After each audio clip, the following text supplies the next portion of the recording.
السلام علیکم ویورز، میں زین امیر آپ سب کی خدمت میں حاضر ہوں اور آپ سب کو خوش آمدید کہتی ہوں اور امید کرتی ہوں کہ میری ساری وائی ٹی فیملی خیر و عافیت کے ساتھ ہوگی۔ آج ہم پڑھیں گے سورۃ النور آیت مبارکہ نمبر 4۔ سبق کی ابتدا کرتے ہیں اعوذ باللہ من الشیطان الرجیم، بسم اللہ الرحمن الرحیم۔ والذین، اور جو لوگ یرمونا، جو تہمت لگاتے ہیں، محصناتی، پاک دامن عورتوں پر، ثم پھر لم یأتوا، نہیں وہ لاتے، باربعۃ، چار، شہداء، گواہ، فجلدوہم، پس تم مارو ان کو، ثمانین، 80، جلدتن، کوڑے، ولا تقبلوا، اور نہ تم قبول کرو، لہم، ان کی، شہادتن، گواہی، ابداً، کبھی بھی، واولئک، اور یہی لوگ ہیں، ہم الفاسقون، وہی ہے نافرمان۔ اس آیت مبارکہ میں محصنات سے مراد پاک دامن عورتیں ہیں، کنواری ہوں یا وہ شادی شدہ ہوں، اور ان پر تہمت لگانے سے مراد زنا کی تہمت ہے، کیونکہ پاک دامن عورتوں کا لفظ قرینہ ہے کہ ان پر تہمت پاک دامن نہ ہونے ہی کی ہے۔ اس کے علاوہ اس کے اندر چار گواہوں کی شہادت بھی اس چیز کی دلیل ہے کہ یہاں پر مراد زنا کی تہمت ہے، کیونکہ صرف زنا کے تہمت کی صورت میں چار گواہ مانگے جاتے ہیں، اس کے علاوہ کسی بھی تہمت کی صورت میں کوئی گواہ نہیں مانگا جاتا۔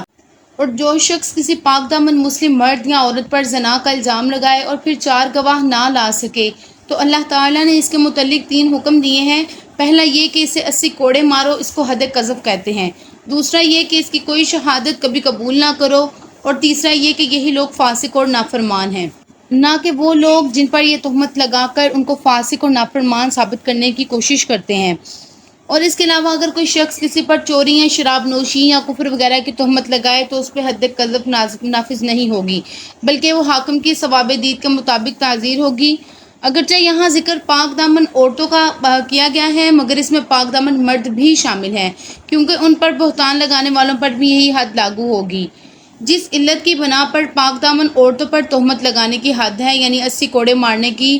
حد مقرر کی گئی ہے، وہی وجہ پاک دامن مردوں پر تہمت لگانے میں بھی موجود ہے۔ اس لیے پوری امت کا اجماع ہے کہ پاک دامن عورتوں پر تہمت لگانے کی حد پاک دامن مرد پر تہمت لگانے والے پر بھی نافذ کی جائے گی۔ لیکن یہاں پر عورتوں کا ذکر اسی لیے خصوصی طور پر کیا گیا ہے کہ ان پر تہمت زیادہ تقدیر دہ اور باعث عار ہوتی ہے، اور اس لیے بھی کہ آگے ام المؤمنین حضرت عائشہ صدیقہ رضی اللہ تعالی عنہا پر تہمت کا ذکر آ رہا ہے۔ اور جو شخص کسی پاک دامن عورت پر زنا کی تہمت لگائے، اس سے یہ چیز کا مطالبہ کیا جائے کہ وہ اپنے دعوے کے ثبوت کے لیے 4 مسلمان عادل مرد گواہ پیش کرے۔ کسی جرم کے لیے ثبوت کے طور پر 4 گواہ مقرر نہیں کیے گئے، صرف تہمت، زنا کی تہمت کے لیے 4 گواہ مانگے جاتے ہیں۔ لیکن اگر کسی شخص نے کسی کو زنا کرتے ہوئے اپنی آنکھوں سے بھی دیکھا ہے تو اگر اس کے پاس مزید 3 گواہ نہیں تو اسے اس چیز کی اجازت نہیں ہے کہ وہ اس کا ذکر کرے، بلکہ اسے خاموش رہنے کا حکم ہے تاکہ وہ گندگی جہاں ہے وہیں تک محدود رہے، معاشرے میں لوگوں کے ناجائز تعلقات کے چرچے نہ ہوں، کیونکہ اس سے بے شمار برائیاں پھیلتی ہیں اور ماحول میں زنا کا تذکرہ اسے پھیلانے کا ذریعہ بنتا ہے۔ اگر کوئی شخص چھپ کر زنا کا ارتکاب کرتا ہے تو اس کا اتنا نقصان نہیں جتنا زنا کی اشاعت سے معاشرے کا نقصان ہوتا ہے۔ ہاں، اگر کوئی شخص اتنی دیدہ دلیر سے زنا کرتا ہے کہ 4 مرد اسے عین حالت زنا میں دیکھتے ہیں تو انہیں اجازت ہے کہ اسے حاکم کے پاس لے جائیں تاکہ وہ اس پر حد نافذ کر کے اسے خبیث فعل سے روک سکیں۔ یہاں پر ایک طرف زنا کی سخت ترین حد مقرر فرمائی تو دوسری طرف لوگوں کی عزتوں کی حفاظت اور ان کی کمزوریوں پر پردے کا حکم دیا۔ اگر کوئی شخص کسی پاک دامن پر زنا کا الزام لگائے پھر وہ 4 گواہ پیش نہ کرے تو اسے بہتان کی حد لگتی ہے۔ بہتان لگانے والا چاہے مرد ہو یا عورت، جیسا کہ حسان بن ثابت اور مصعب بن اثاثہ رضی اللہ تعالی عنہ کے ساتھ حمنہ بن حجش رضی اللہ تعالی عنہ پر بھی حد قذف لگائی گئی تھی۔